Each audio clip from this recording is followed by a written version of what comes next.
Bismillahirrahmanirrahim. Assalamualaikum warahmatullahi wabarakatuh.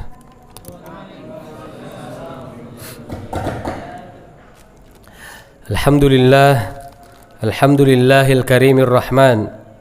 'Allamal Qur'an, khalaqal insana 'allamahul bayan. Asyhadu an la ilaha illallah wahdahu la syarika lah wa asyhadu anna Muhammadan 'abduhu wa rasuluhu la nabiyya ba'dah. Allahumma salli wa sallim wa barik ala nabiyyina Muhammadin sallallahu alaihi wasallam wa ala alihi wa sahabatihi wa man tabi'ahum bi ihsanin ila yaumiddin wa ba'd. Allahumma ati nufusana taqwaha wa zakkiha anta khairu man zakkaha anta waliyuha wa maulaha. Allahumma 'allimna ma yanfa'una wa anfa'na bima 'allamtana warzuqna 'uluman tanfa'una fid dini wad dunya wal akhirah. Subhanaka la ilma lana illa ma 'allamtana innaka antal alimul hakim.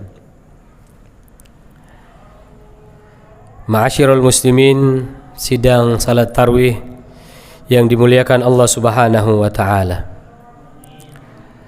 Mari pada malam hari ini kita berjuang dan bekerja keras untuk meningkatkan kualitas iman dan takwa kita di hadapan Allah Subhanahu wa taala. Ketakwaan yang sesungguhnya, ketakwaan yang dengannya hadir rasa takut kepada Allah Subhanahu wa taala. Ketakwaan yang semua harapan dan keinginan hanya kepada Allah Subhanahu wa taala. Keimanan dengan senantiasa meningkatkan kualitas ibadah di hadapan Allah Subhanahu wa taala. Salawat dan salam kita junjungkan kehadirat Nabi besar Muhammad sallallahu alaihi wasallam. Beliau yang menjadi suri tauladan dalam menjalani hidup kita ini. Semua aktivitas kegiatan ibadah yang kita lakukan harus sejalan dan sesuai dengan sabda Rasulullah sallallahu alaihi wasallam, sejalan dengan apa yang pernah dilakukan oleh Rasulullah sallallahu alaihi wasallam, bahwa apa yang kita lakukan dalam sebuah amal saleh landasannya adalah sabda Rasulullah sallallahu alaihi wasallam. Semoga kita termasuk orang-orang yang kemudian bisa mendapatkan syafaat dari Rasulullah sallallahu alaihi wasallam, yang sebagaimana MC tadi sempat sampaikan bahwa pintu surga itu kemudian tertutup menunggu umat Muhammad sallallahu alaihi wasallam. Ini disebutkan oleh Allah Subhanahu wa taala dalam surah Az-Zumar. A'udzu billahi minasyaitonir rajim. Wasiqal ladzina ittaqaw rabbahum ilal jannati zumara hatta idza ja'uha wa futihat abwabuha wa qala lahum khazanatuha salamun alaikum tibtum fadkhuluha khalidin. Di dalam ayat ini Allah Subhanahu wa taala sebutkan hatta idza ja'uha wa futihat abwabuha. Ulama kemudian mengatakan ketika orang-orang beriman itu melewati sirat, kemudian mereka berada di depan pintu surga yang Allah Subhanahu wa taala siapkan, pintu surga dalam kondisi masih tertutup. Wa futihat abwabuha. Sampai kemudian orang-orang beriman itu mendapatkan syafaat Nabi sallallahu alaihi wasallam. Barulah kemudian mereka bisa masuk ke dalam surganya Allah Subhanahu wa taala. Berbeda dengan orang-orang yang kafir, orang-orang yang tidak beriman kepada Allah Subhanahu wa taala. Wasiqal ladzina kafaru ila jahannam zumara hatta idza ja'uha futihat abwabuha. Orang-orang yang tidak beriman kepada Allah Subhanahu wa taala ketika mereka berada di depan pintu neraka itu secara otomatis kemudian terbuka untuk para penghuninya. Jadi kalau kita melihat, ya mungkin banyak ya mal-mal, pasar-pasar yang kemudian punya pintu otomatis gitu ya, nggak perlu diketuk, nggak perlu terbuka secara otomatis. Begitulah pintu neraka bagi orang-orang yang tidak ada iman di dalam dirinya. Futihat abwabuha, otomatis terbuka. Berbeda dengan orang-orang yang beriman, menanti masuknya orang-orang beriman ke dalam surganya Allah Subhanahu wa taala, menanti syafaat Rasulullah sallallahu alaihi wasallam. Semoga kita semuanya mendapatkan syafaat dari Rasulullah sallallahu alaihi wasallam sehingga bisa masuk ke dalam surganya Allah Subhanahu wa taala. Ma'asyiral muslimin, sidang jamaah tarwih yang dimuliakan Allah Subhanahu wa taala. Betapa banyak nikmat Allah Subhanahu wa taala yang Allah berikan kepada kita semuanya, khususnya di bulan Ramadan ini, di mana setiap kebaikan Allah Subhanahu wa taala melipat gandakannya. Ada banyak perangkat-perangkat kemudahan yang Allah Subhanahu wa taala berikan kepada kita agar predikat takwa itu bisa kita raih di bulan Ramadan. Jadi apa yang Allah Subhanahu wa taala firmankan, ayyuhalladzina amanu kutiba alaikumus siyamu kama kutiba alal ladzina min qablikum la'allakum tattaqun, agar kalian bertakwa, keluar dari bulan Ramadan ini dalam keadaan bertakwa kepada Allah Subhanahu wa taala. Itu tidaklah berat, karena Allah Subhanahu wa taala banyak membuka kemudahan-kemudahan bagi orang-orang yang ingin menghadirkan takwa di dalam dirinya. Sebagaimana dalam sabda Rasulullah sallallahu alaihi wasallam, "Man shoma ramadhana imanan wa ihtisaba, ghufira lahu ma taqaddama min dzambi." Diampuni dosa-dosa orang-orang yang berpuasa di bulan Ramadan atas dasar iman, wahtisaban, dan mengharap ridha dari Allah Subhanahu wa taala. Man qama ramadhana imanan wahtisaba, ghufira lahu ma taqaddama min dzambi.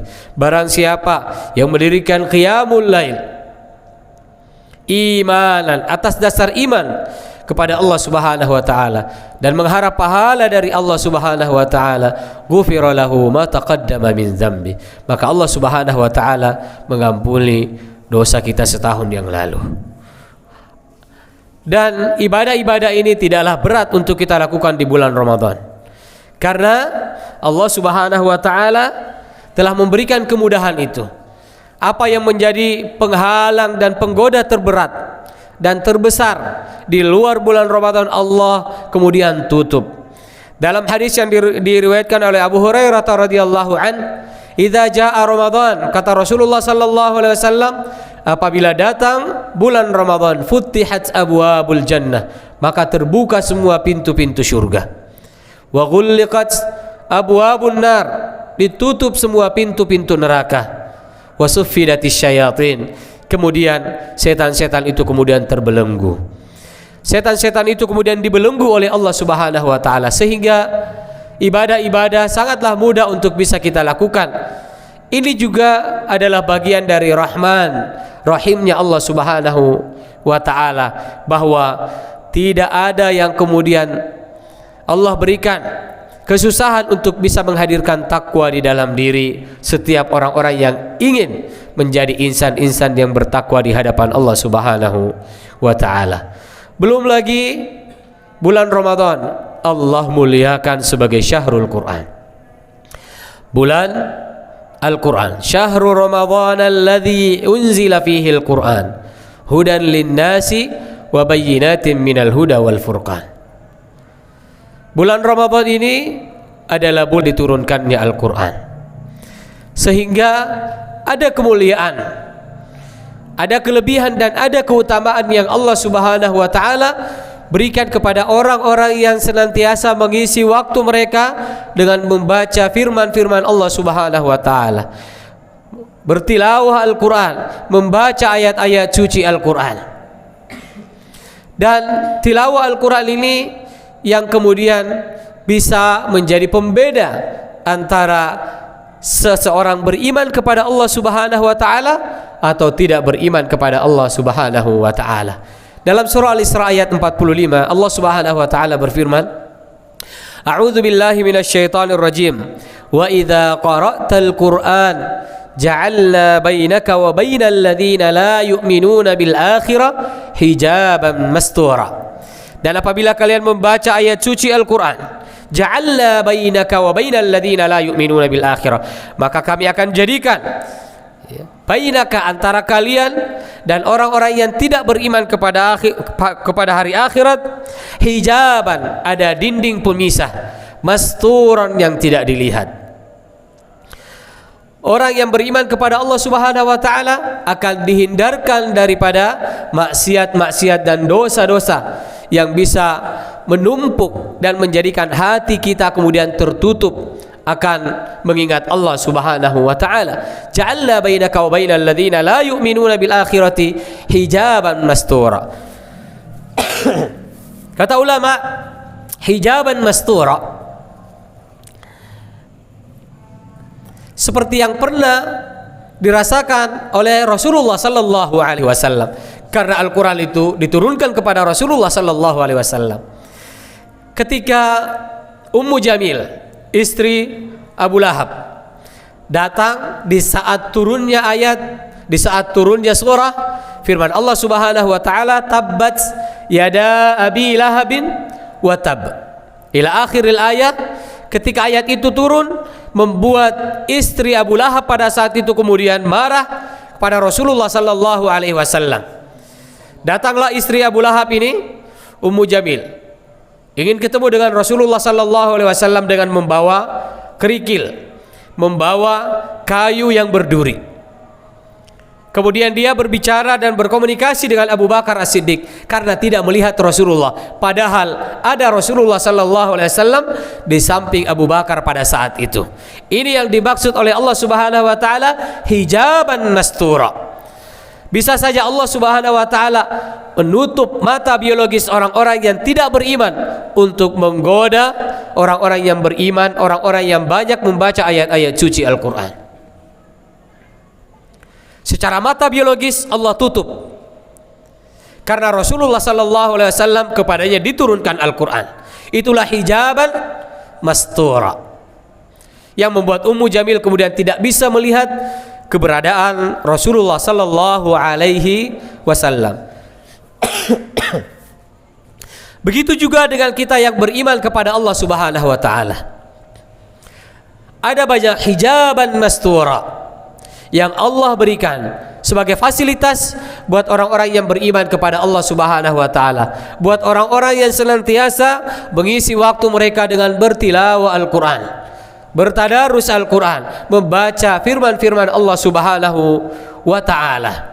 Ma'asyiral muslimin, sidang jamaah tarawih yang dimuliakan Allah Subhanahu wa taala. Betapa tidak, kata Rasulullah sallallahu alaihi wasallam, innal quluba tasda' kama yasda'ul hadidu idza asabahul ma. Sesungguhnya hati itu berkarat seperti berkaratnya besi ketika kena air. Para sahabat kemudian bertanya, apa obatnya ya Rasulullah? Qala dzikrul maut wa tilawatul Qur'an. Mengingat kematian dan tilawatul Qur'an, membaca ayat-ayat Allah Subhanahu wa taala. Bahkan dalam firman lain disebutkan, afala yatadabbaruna al-Qur'an am ala qulubin aqfaluha. Penyebab dikuncinya dan ditutupnya hati seseorang adalah ketika mereka tidak mentadabburi ayat-ayat Al-Qur'an, tidak bisa menangkap pesan-pesan Allah Subhanahu wa taala dari setiap ayat yang dibacanya, tidak mampu untuk mengamalkan, mengimplementasikan firman-firman Allah Subhanahu wa taala dalam kehidupan mereka. Di antara hijabal masturan yang Allah Subhanahu wa taala sebutkan juga adalah di ayat selanjutnya. Di ayat 46 Allah Subhanahu wa taala berfirman, "Wa ja'alna 'ala qulubihim akinnatan ay yafqahu wa fi adhanihim waqra." Hijaban masturan adalah apa yang disebutkan oleh Allah Subhanahu wa taala di ayat 46 ini. Allah kunci hati orang-orang yang tidak beriman kepada Allah. Allah kunci hati orang-orang yang tidak mengisi waktu mereka dengan tilawatul Quran, membaca ayat-ayat Allah Subhanahu wa ta'ala. Jadi penyebab hati terkunci adalah ketika seseorang kemudian hilang dan lalai dari membaca ayat-ayat suci Al-Quran. Yang kita khawatirkan adalah santri yang lebih banyak melalaikan Al-Quran karena sudah merasa hafizul Quran. Santri yang kemudian kehilangan momentum untuk bisa berkomunikasi langsung dengan Allah Subhanahu wa taala lewat firman-Nya karena merasa sudah banyak mengisi waktu mereka di pesantren dengan tilawatul Quran, sehingga di masa liburannya dia melalaikan, meninggalkan ayat-ayat Allah Subhanahu wa taala. Maka liburan bukan berarti liburan untuk tidak membaca ayat-ayat Allah. Ketika diberikan kesempatan oleh ma'had untuk berlibur, bukan berarti kemudian kita libur dari membaca ayat-ayat Allah Subhanahu wa ta'ala. Jangan sampai hati kita kemudian tertutup sehingga tidak ada kebaikan lagi yang bisa kemudian kita dengar. Wa fi adanihim waqra. Telinga kita kemudian disumbat, tidak lagi bisa mendengarkan kebaikan. Itu yang terjadi kepada orang-orang musyrikin. Dalam sabab nuzul yang disebutkan oleh ulama di ayat ini, ini adalah perkataan sebenarnya orang-orang musyrik ketika Rasulullah Sallallahu Alaihi Wasallam membacakan kepada mereka ayat-ayat suci Al-Quran.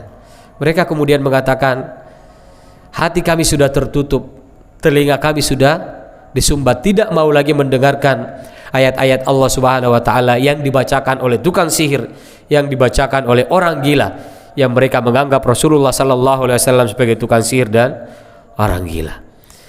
Jadi kalau kita ingin tahu apakah kita beriman kepada Allah Subhanahu Wa Taala atau sedang tidak ada iman di dalam diri kita, lihat seberapa dekat kita dengan Al-Quranul Karim, seberapa sering kita membaca ayat-ayat Allah Subhanahu Wa Taala.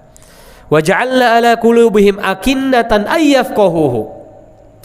Ulama ahli tafsir kemudian juga mengatakan ayyafqahuhu, bahwa Allah Subhanahu wa taala mengunci dan tidak memberikan kesempatan kepada orang yang lalai terhadap ayat-ayat suci Al-Quran, orang yang banyak menghabiskan waktunya tidak membaca Al-Quran, untuk kemudian Allah hilangkan pengetahuan di dalam dirinya. Sudah tidak ada lagi keinginan sedikit pun untuk membaca ayat suci Al-Quran. Allah tutup dan kunci pintu taubat terhadap orang-orang yang banyak melalaikan ayat-ayat suci Al-Quran. Ayyafqahuhu, kecerdasan seseorang kemudian dihilangkan oleh Allah Subhanahu wa taala karena dia kehilangan kesempatan untuk banyak membaca ayat suci Al-Quran. Maka sebagai seorang santri harusnya membaca Al-Quran itu lebih banyak durasinya, lebih banyak waktunya ketimbang membaca tafsir, membaca kitab fikih, membaca kitab hadis. Membaca Al-Quran durasinya harus lebih banyak daripada membaca kitab-kitab lainnya, karena itulah yang akan meningkatkan kualitas kecerdasan intelektual kita. Itulah yang kemudian akan menghadirkan hidayah dari Allah Subhanahu wa taala. Tilawatul Al-Quran akan menghadirkan nur di dalam diri seseorang. Karena ketika kita membaca ayat suci Al-Quran, pada saat itulah kita sedang belajar tafsir, kita sedang belajar ilmu fikih, kita sedang belajar ilmu hadis. Celakanya banyak di antara tulabul ilm yang lebih asyik membaca kitab-kitab hadis, kitab-kitab fikih, kitab-kitab tafsir dan kitab-kitab lainnya ketimbang membaca ayat-ayat suci Al-Quran. Jangan sampai hati kita juga tertutup.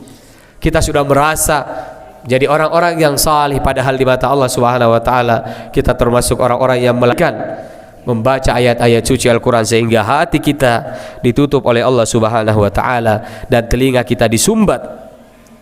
Wa idza dzakarta rabbaka fil Qur'ani wahda, ini juga menjadi penyakit orang-orang musyrikin pada saat itu. Mereka kabur, memalingkan diri ketika Rasulullah Sallallahu Alaihi Wasallam mengajarkan kepada mereka tentang tauhid, tentang akidah la ilaha illallah. Mereka enggan untuk mendengarkan kalimat tauhid yang keluar dari lisan Rasulullah Sallallahu Alaihi Wasallam.